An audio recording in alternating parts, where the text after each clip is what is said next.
Hi, everybody. We're admitting everybody to the meeting room now. I would like to welcome all the audience and say good morning to the people here. Good evening, good afternoon to the people in Asia.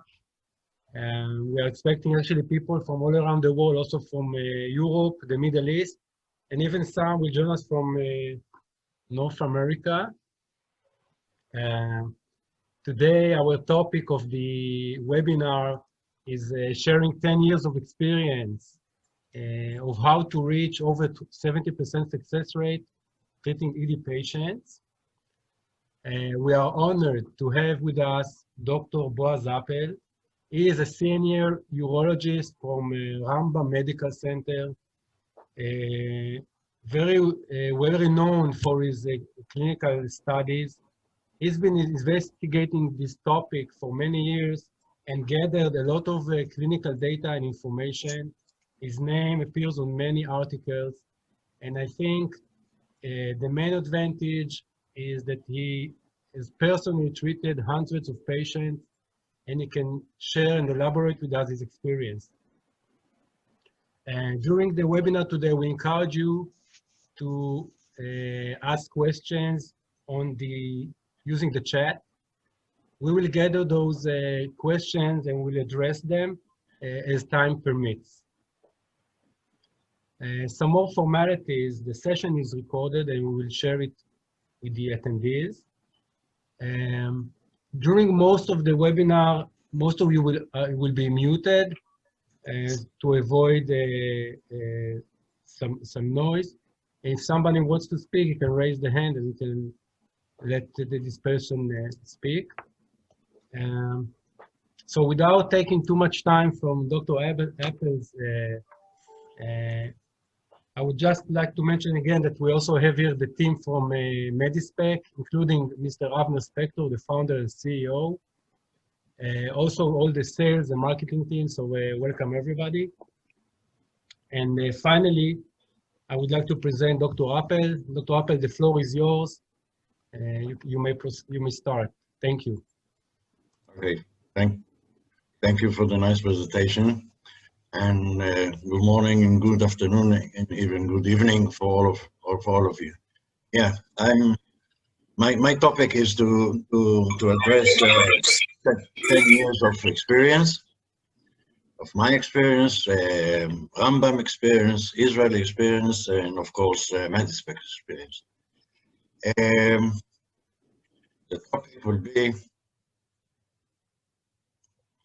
The topic will be follow. We will try to talk about success, some multi-center study, the objective measurement. Is it better than placebo? We will talk about how to treat responders and non-responders. Some radical post-radical prostatectomy patient, 6 treatment protocol and any protocols, other protocols of different device, and to conclude some conclusion to understand how we really get the success or higher success rate from the patient, or what I call the patient selection. Okay, what's the limitation of the ED treatment or conceptual is that it have to be on demand, that is lack of spontaneity, that it depends on the therapy, the treatment, and not the cure, the cause, and are not treated. It is having a limited effectiveness, and we actually need, for over 20 years, we need for a real treatment that will treat the cause and not the symptoms. Shockwave application start from the 70s of the last century with lithotripsy. Then it moves to orthopedic during the 80s. In 1995, it started to do some vascular. In cardiology during the early 2000, and we started in 2008. Actually, 2010, I published my first job, and now lately, for the last 4 years, they start to treat the kidneys. The principle, the physiology is to have to introduce shockwave, which is having a high peak pressure for very short time, and it's non-invasive, and it's a low tensile wave after the immediate shock, and it depends on the penetration area, or how they reach the corpora or the crus, and even the prostate. Okay, our protocol was invited by me and by Professor Yoram Vardi, and we took the patient for 3 weeks of treatment, twice a week, mostly afternoon after works. It's outpatient treatment. We said that if it do something to the vascular or to the vasculogenic effect, we need some break. So we have 3 weeks of interval, and another 3 weeks of 2 session afternoon. So it's 6 for the first 3 weeks, and 6 treatment for the last 3 weeks. And the protocol was divided in 5 areas. 3 along the shaft, and 2 areas along the side of the crus. 300 shocks from each side with 0.9 millijoule square millimeter, and in total 1,500 shocks in any treatment. And for 12 sessions, it's 18,000. It's 2 shocks a second, means around 750 second treatment, which is around 15 minutes. And it's very easy. A nurse or experienced guy can do it very easily. And it took the whole session getting closing, good morning, good afternoon, and so-called, it's around half an hour. So this is the machine. You see the device. It's having the control panel here, which is very easy to work with, and that's the Shockwave applicator, which is it's easy to apply, and it's not so heavy as it seems. It's the whole. It's around 2 kilo, 2.5 kilos. Applicator, so it's very easy to handle, and it's very safe. So what is the meaning of success? What is success rate? Okay, so we are talking now about 2 major points. One is the erectile hardness score, the EHS, published by Professor Goldstein in 98. And it is talking about 0, 1, 2, 3, or 4, which is the cutting point is between 2 and 3. 0, 1, and 2 is that the patient cannot penetrate, and 3 and 4 he can penetrate. So the cutting point is between 2 and 3. That's one. The second is the IIF-EF. It's the 6th question. Questionnaire, 1, 2, 3, 4, and 5, and number 15 of the full. It's called IIF-EF domain, and it's a 6 question, 5 points every question. So it means above 25, it's normal, and it divided it by mid. Mild to moderate and severe patient, and the difference, if you see, it's about 5 points, and the success rate till 2010 by Ray Rosen was improvement of 5 points it means success. In 2010, time Ray Rosen introduced the MCID, the minimal clinically important difference, and he said, no, 5 points is not enough.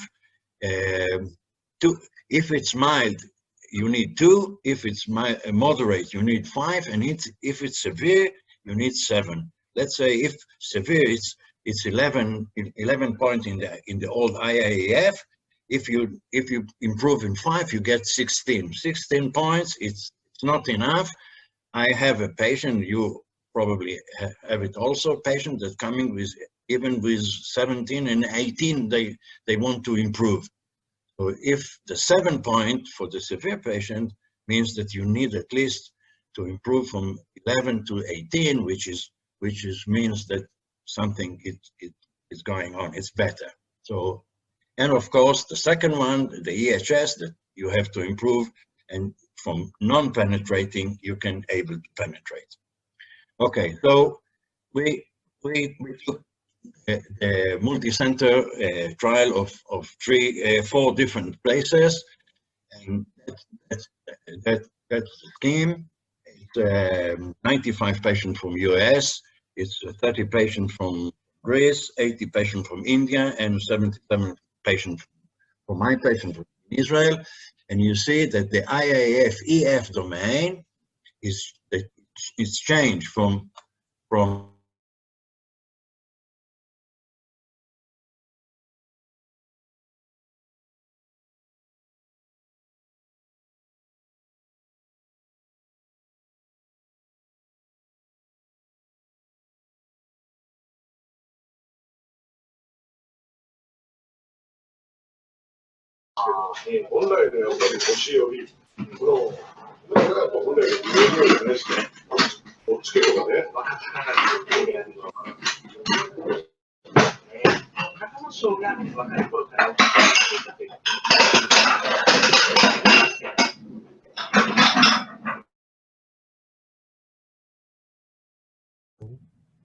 Boaz, we cannot hear you. now. Yes. Yes. Thank you. Okay, I have a background noise before. Okay, now okay. So the point is that the whole almost 300 patients was improving from midterm to 1 month in about 2 points of the IIF, which is good. Even for this, you see, the severe is even higher, but the total, the mean is quite good, and it's over 5 points, which we can declare it as success.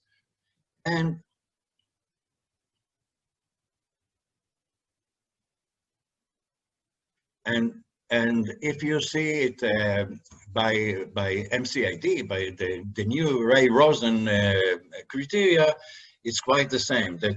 That after 1 month follow-up for 280 patients, we are about 67 or 66.5%. And if you look at the mild patient, it's even higher, 75.5% success.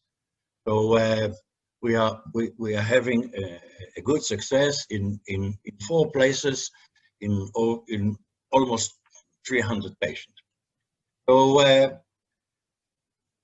from the beginning, they always start to ask me, what about objective measurement? Okay, the questionnaire is subjective, and how you can really measure. So in ED therapy, you can have 3 options. One is to do Doppler ultrasound. The other is to use the Regiscan, the NPT, which considering standard deviation very high, about 40%, and the flow-mediated dilatation test, which I introduced with Professor Randi almost 25 years ago, and it was published by the Journal of Urology, and it's objective measure which I use. The measurement is like similar to the sphenometer of the high pressure. I induced ischemic for 3 minutes on the penis, like down on the hands, and I measured the change in diameter between the baseline and the ischemic after post-ischemic time, and that's actually the endothelial function, and that's why it's called flow-mediated dilatation test, because I try to influence outside to introduce ischemia. And that's how it looks on the penis. This is a machine. It's an American system sold by Hawkinson. You can see the name on the equipment, and that's the graph is the pre-treatment. You see the flow before the treatment and the flow post-treatment. Both of them is post-ischemic. So it's not the baseline, it's after ischemic. I mean, after 3 minutes of using the sphygmomanometer for 3 minutes. And I did it with almost 60 patients with daily sildenafil. We did it, that's the first publication in 2006, I think. And I did it with almost 2,500 patients with the Shockwave, the research part, and even the payment part, or the afternoon, which for the last 10 years we do it in Rambam. And we calculated the area under the curve, and you see the basal flow below and the max flow after the ischemic, and you see the change, and that is the change of the maximal penile flow blood to those who I did the randomized clinical trial, the 77 patients. You see that the treated patient, the flow is very high compared to the placebo. And if I put the flow and the IIF together, you see that the higher IIF and those who were treated together with the FM, the flow-mediated dilatation test, and the maximum flow with those who had placebo, it's different. And there is a correlation between those two. Professor Hadjikristo from Greece, Saloniki, Greece, for his treatment, as a objective measurement, he used the Doppler ultrasound. In his 30 patient treated group, he was having, it's 2 to 1, 30 patients under treatment, 16 patients under placebo. You see the age, the mean duration of the ED and the medical history. 50% are cardiovascular disease, 1/3, 30% diabetics. That's my normal patient, and he applicated the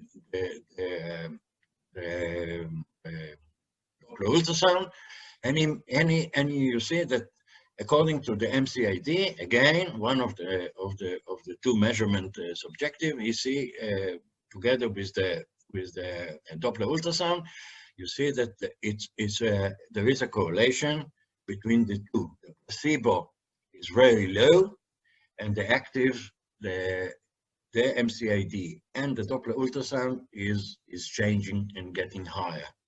And the result are the result of his publication, those we did together.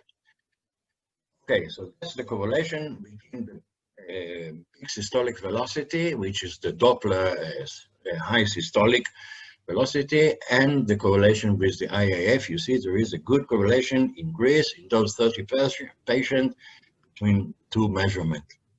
So the objective and the subjective measurement of his work is combined together. Okay, so this was the Greece work about Doppler ultrasound. So lately, in 2016, a group from Mayo Clinic was showing about atherosclerotic renal artery stenosis job, and he took that's the normal view of the artery, and that's the atherosclerotic renal artery stenotic, and that's how it looks in after treatment with ED shockwave treatment. And you see the slides about the fish, and it was published in circulation journal.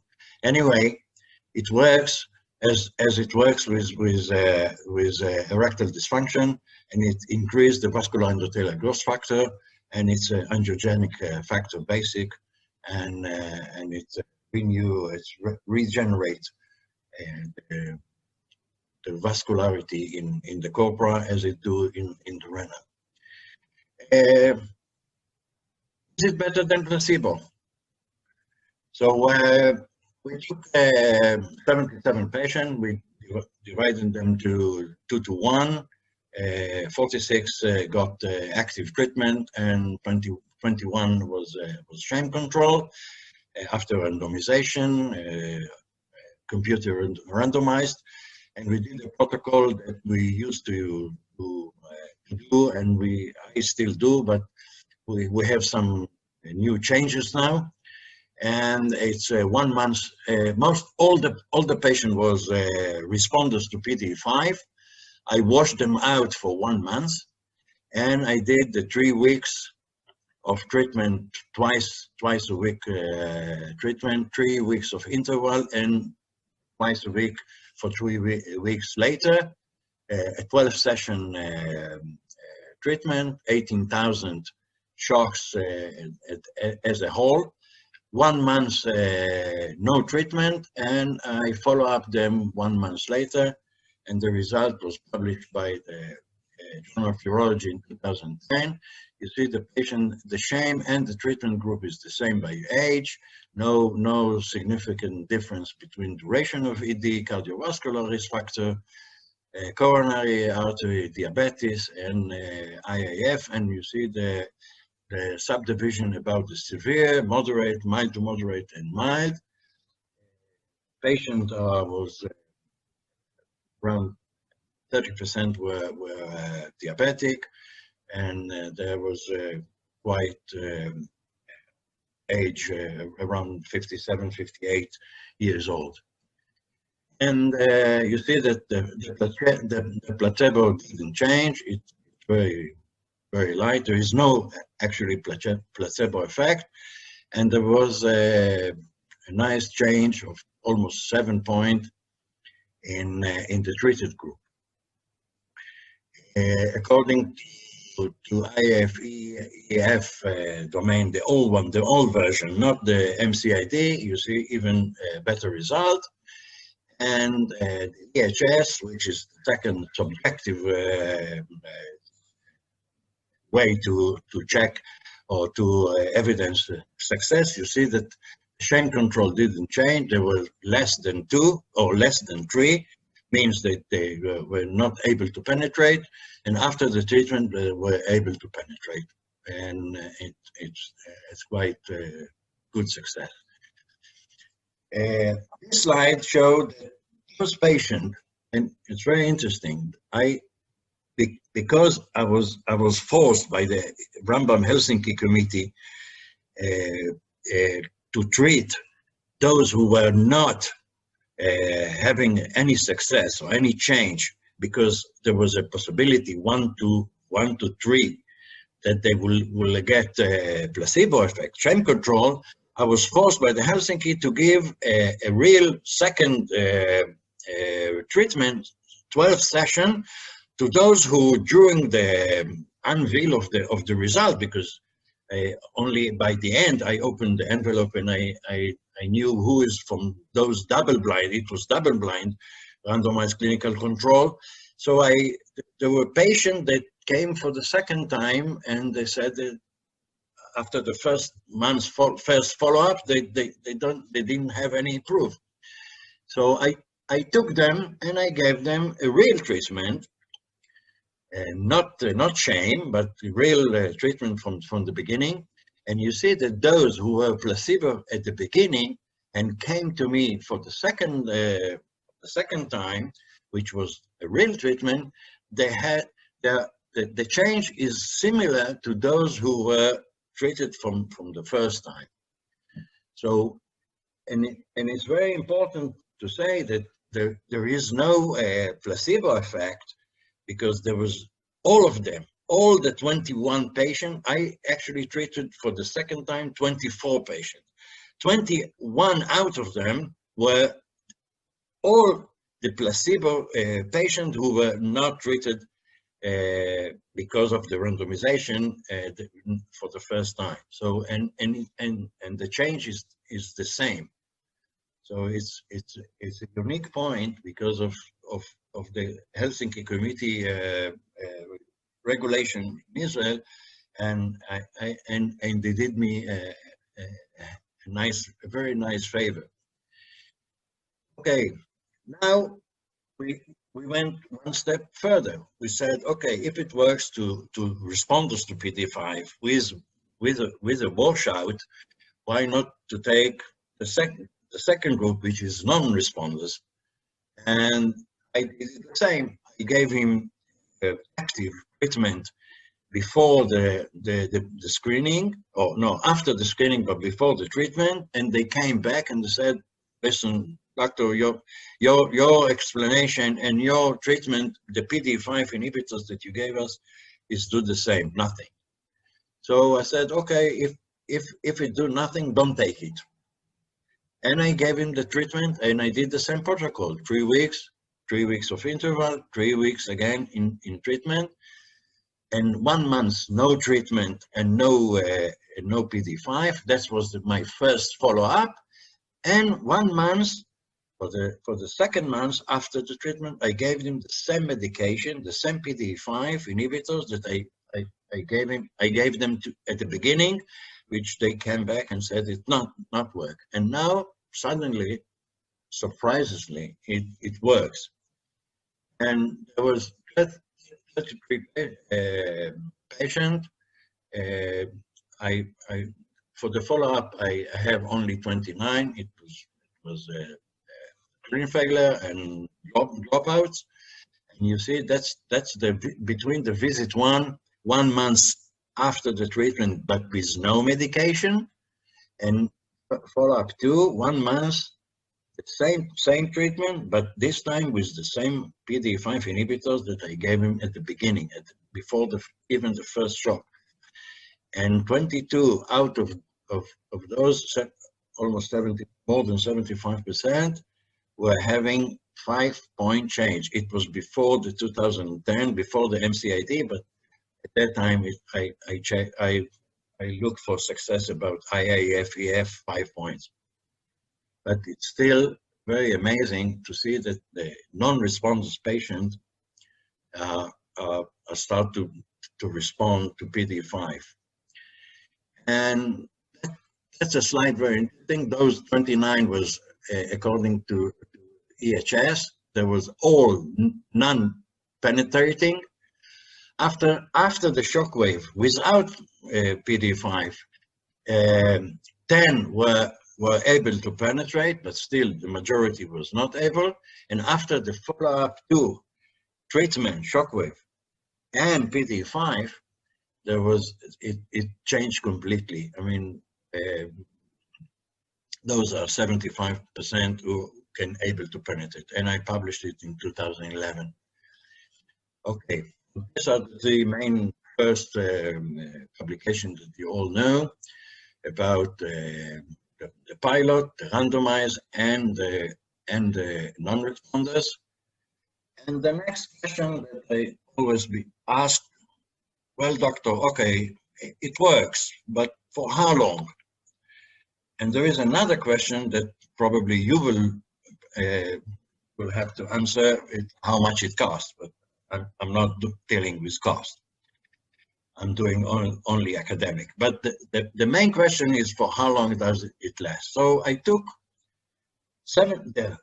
the patient from the beginning, after the treatment, were able to function, and they have erection, and they're able to penetrate. It was 72 patients, responders and non-responders, and I followed up them. You see, the age is still 58. Severity is 1/3 is very severe, and the rest is mild and mild to moderate. There are responders to PD5. Those from 71, 72, 77% were responders to PD5. The rest are not from the group of the non-responders. There were cardiovascular risk factor and cardiovascular disease. Again, 1/3 is diabetic, means patient, real patient, not biased by patient that having very low problems. They're very severe. The first follow-up, 1 month and 3 months after the treatment and treatment plus PD5 were in my office. They half a year, 1 year, 18 months, and 25 months of follow-up was by phone interview. And this is the chart. See, after 1 month, there are 100% success. After 3 months, it's around 90. It's a little bit less than 85 after 6 months. 73% after still able to penetrate, satisfied, very pleased, with or without PD5, depends which group was from the beginning. It's after 1 year. It's a little bit less than 70 after a year and a half, and it's around 68% after 2 years. And it's a real follow-up. I have all the measurement in my office, and it was checked by the Israeli and by the FDA American, and it's all validated. Okay, that's the Kaplan-Meier. You see by months how it declines, those 2 years. And from multivariate analysis, we found out that the severity and the diabetic group are having some significant statistical change.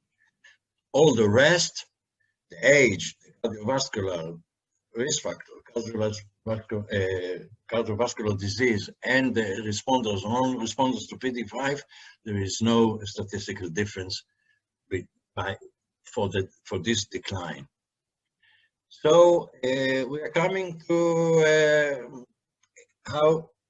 what to do with second group. What? There are some questions from the audience. Is this a good time from you? Yes, okay. Very good time. So the first question is, what PDE5 was used? For the non-responders?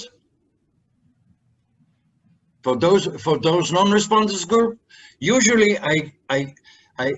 I'm giving, for those patients who are coming to me and say that they are not responders anymore to PD5, I'm giving them the same PD5 that they are used to have.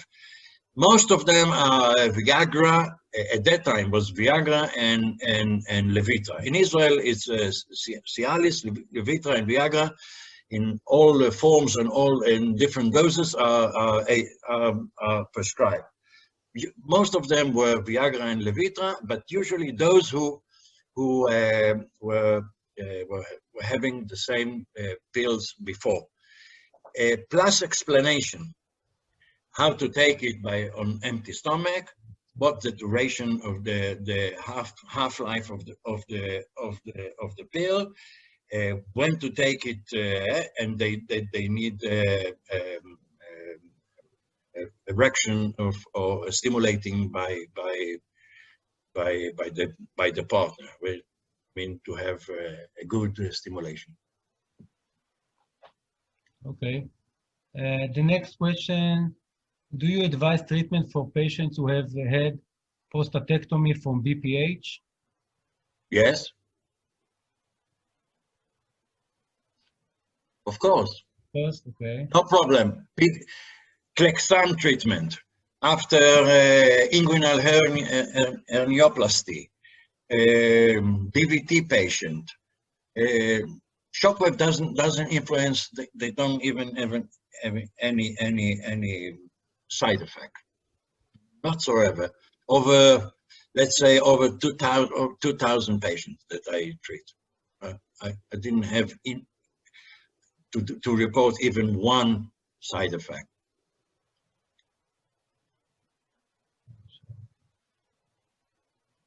Okay, you may proceed. We will address more questions later. Okay, so now it's the next question. What we do, those who were patients who are really severe. I'm not talking about a booster because I didn't done it. I'm sure it works, but there is no data for me at least on how it works on booster. But to double the session immediately for those who are not responders after the first one, I have, and I did it on 24 patients. The age is still the same. You see that the duration is over 5 years. Responders are very few. There are cardiovascular and diabetics. It's about 50%, and they are very severe according to their IIF. And I gave them a second round, and you see that from the baseline, by the end of the 12th session, the first round, it was almost no change. By the second one, 8 out of those 24, 1/3 was having a nice change, and it can consider success. So those who were at the beginning very severe patient, even a second round of 12 treatment can do some change. What about the 6th treatment protocol? Now we are coming to some clinical view of patient after 6th treatment, because usually patients are looking for a shortened time. They want to have a result as soon as possible, and of course, economically, by the pricing is different if you have to treat them for 6 times or for 12 times. So we find out first there is a publication from this guy from Singapore. I don't know if he's with you, Lim, Dr. Lim, and he took 43 patients, and during the treatment, he gave them 5 milligram Cialis and daily, and he saw that it's a nice success rate. The HS was over 80%, almost 80% in above 3 score, which is considered, for me, it's considered success. Another publication by Professor Spivak from Moscow, it was published in 2017 in the AUA meeting. He took 34 patients, 2-1, when 22 patient active and 11 control run shame. The patients are a little bit younger than mine, 44 years, but they are heavy drinker, Russian. ED was over a year, and he saw that if he took, according to SHIM, it's a 6 months IIF for 6 months, and it's validated questionnaire. You see that it's having very successful rate, because EHS it changes statistically significant. So he can conclude that the study demonstrates good efficacy of an excellent tolerability in six treatment sessions. I used to just to mention this one, I will show you about the protocol that we have, but there is another thing that I must say about the six treatment protocol. Anyway, the last step, the highest step, I was considered to stop the investigation and the research because Professor Vardi went on retirement. But at that time, I took 24 patients radical prostatectomy, and the point is that we were thinking that we need to take not early patient after the surgery, but only after 1 year, because the literature said that only after 1 year you can say that ED is ED. I mean, those who are going to post-radical prostatectomy, laparoscopic, robotic, or even open. So we were waiting 1 year. That not to be blamed, that the change is because of the time that passed from the surgery. I think it's wrong, and there is a publication now from Japan that he start shockwave treatment immediately or even before removing the catheter. I think is the better way to do it. If it's together with PD5, it's even better. Anyway, those 24 patients were given 12 sessions of ED1000 for Medispec. It was 1 year after. They were very severe, and even those we had some success. According to IIF and EHS, and I published it in a sexual meeting, Israeli annual meeting in Israeli Eilat. The point is that even those, they don't have any side effect.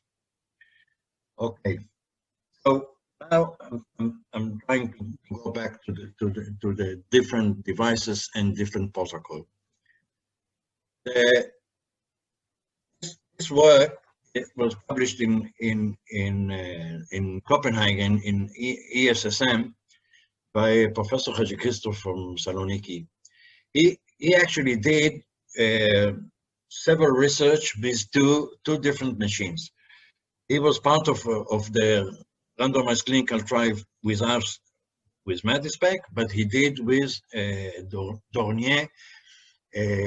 The same protocol, the same treatment, but with different protocol. And you see here that if you take, if you take the sex treatment protocol of the ED1000, the Medispec one, and it's 9,000 shocks, you get a nice IAF change even after six treatment. It's getting higher after 12, but 5.4, if it's from mild and mild to moderate, it means success.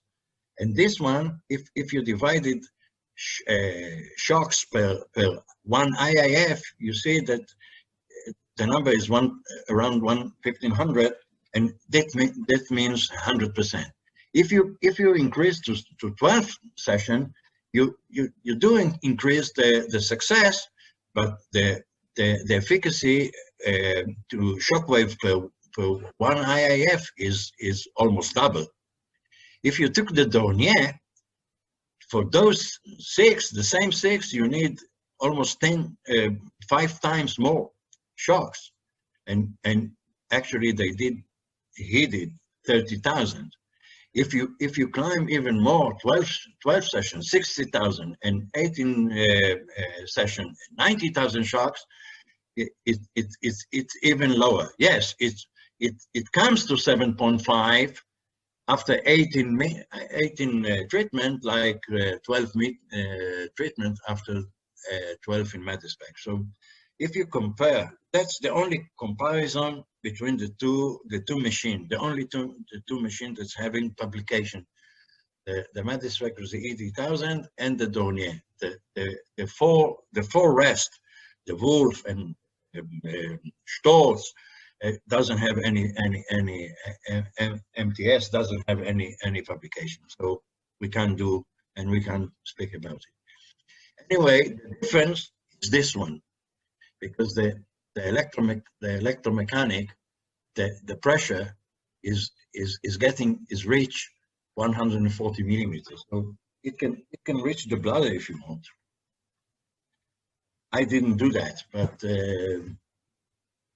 you might do, or some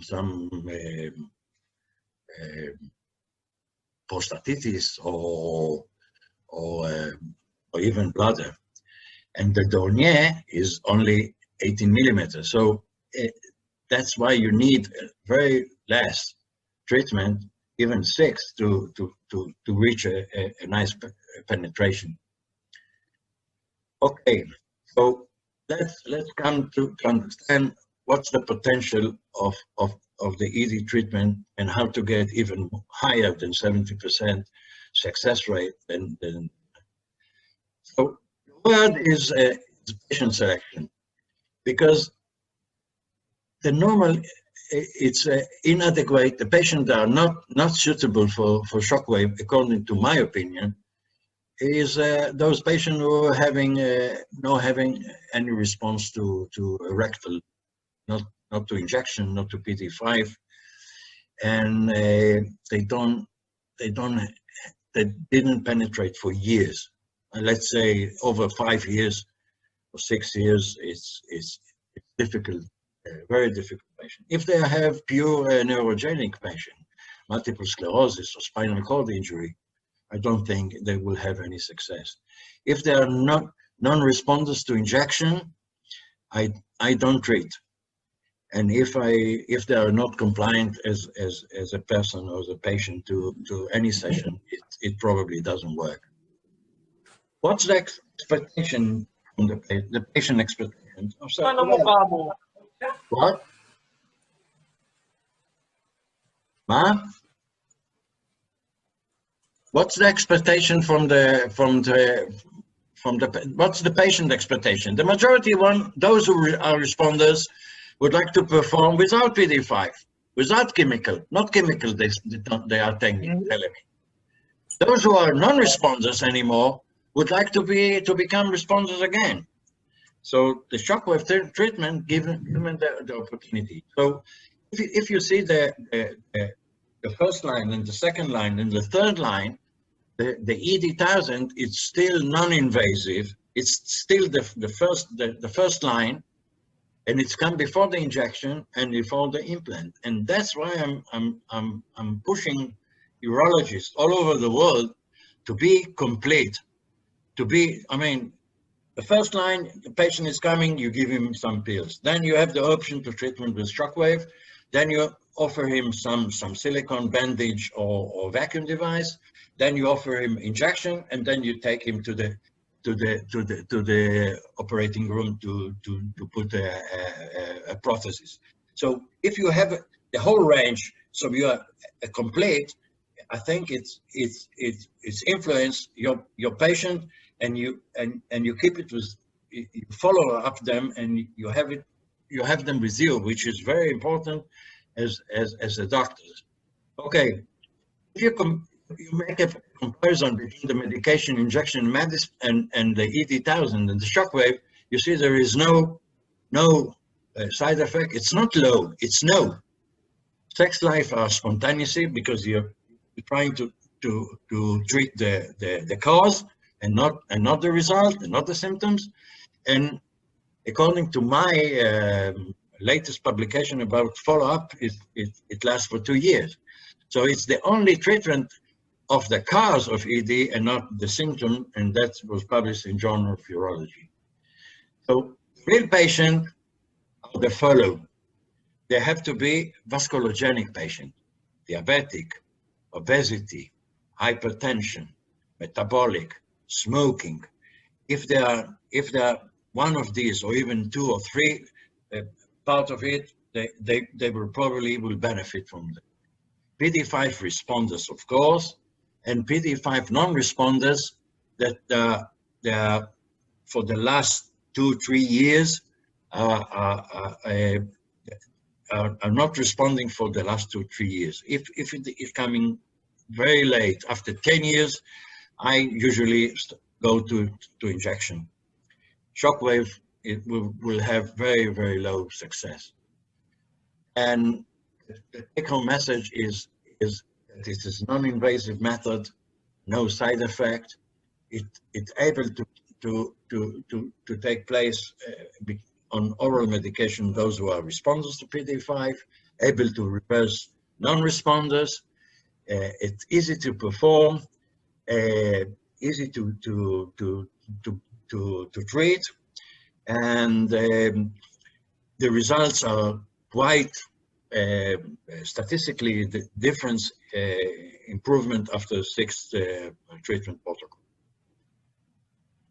Thank you. Questions?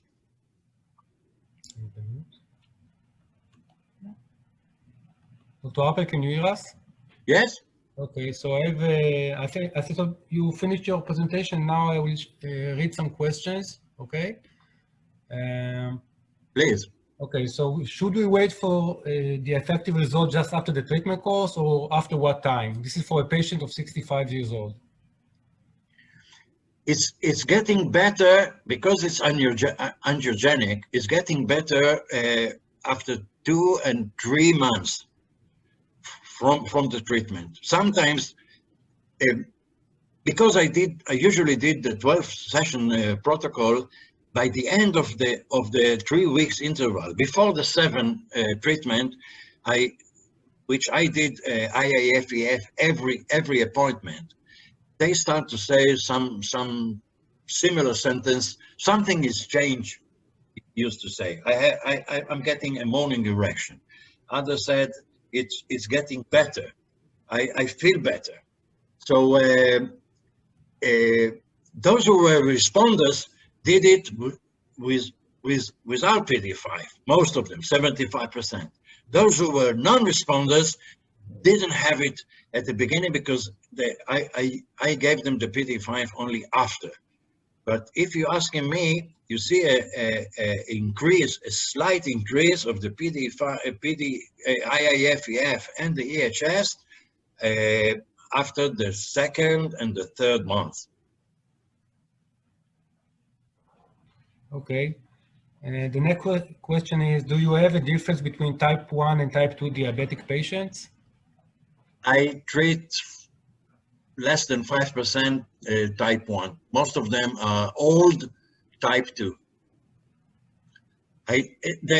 My results were the same, but it's very, very, very small numbers.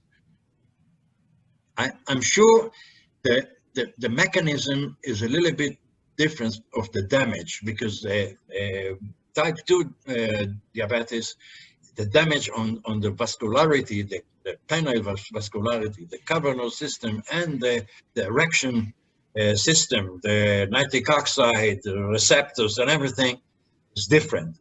I don't have any. It's not because I didn't choose, because those who came to my office were 50 to 80 years old. Okay. The next question is, we have a case here. I have a patient who has had renal transplant from renal artery stenosis. He's diabetic. His blood sugar is well controlled. He has come for 6 visits. He has shown no response. He wants to come for another visit, but I don't want to continue because I feel he will not respond.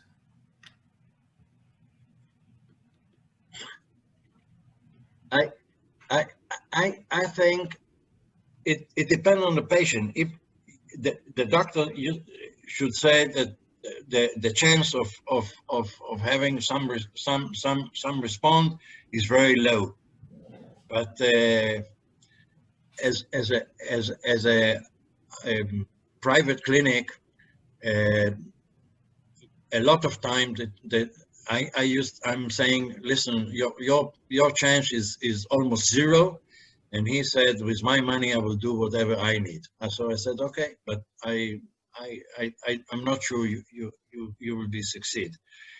And that's, I think, the honest answer that this doctor should say. I'm not sure. He's not vasculogenic. He was having some problem with that need the transplant, but if he's not diabetic and he's not hypertensive, the age is not to consider. No. If it doesn't change any change after 6 months with PD5, probably will have the possibility to have any change after 12 is 25%. Okay, the next question. Patient age 65, diabetic, and on a stent, not responding to PDE5, not obese. After 6 sessions of shockwave therapy, he responded with better erection. After 18 months, he complains on the erection again. So that's similar to my result to follow up 2 years. Severity and diabetics are the most influenced. Probably, I didn't do that, but probably a booster, a second treatment will help him for at least another 1.5 years. Probably, but I don't have any data. That's my feeling. If it works once, it should work for the second time.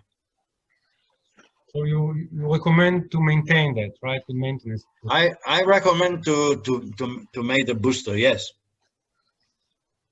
To treat him again for 6 treatment, yes. Okay. Next question: do you advise treatment for patients who have had radiotherapy from CA prostate?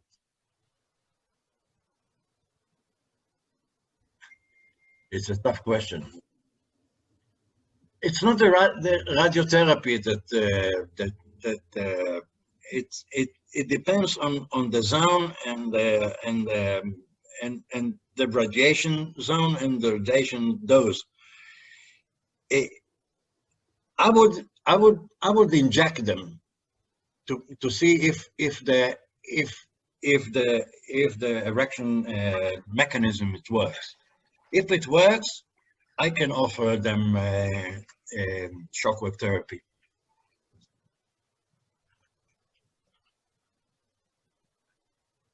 Okay, I think it's the same thing.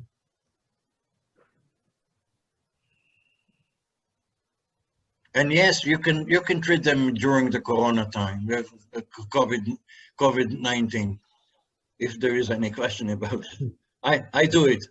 If he comes and he doesn't afraid and having no problems, yeah.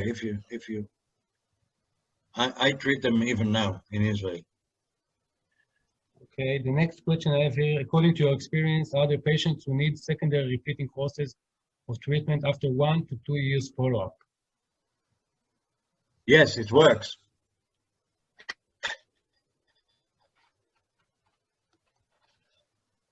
Okay.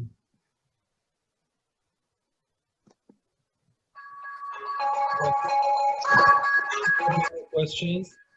Yeah, hello, yeah.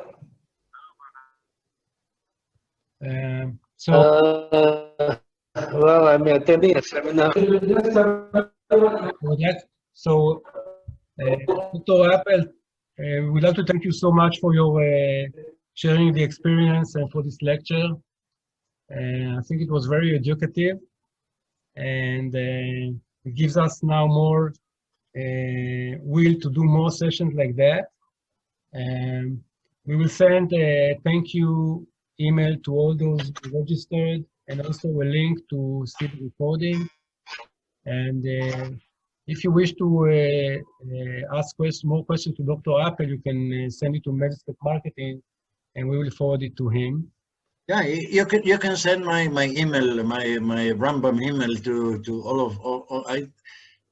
Unfortunately, I didn't write it down, but it was able. They are able to write me directly. Okay, so we can also add it to the. Yeah, put it in the presentation that you sent.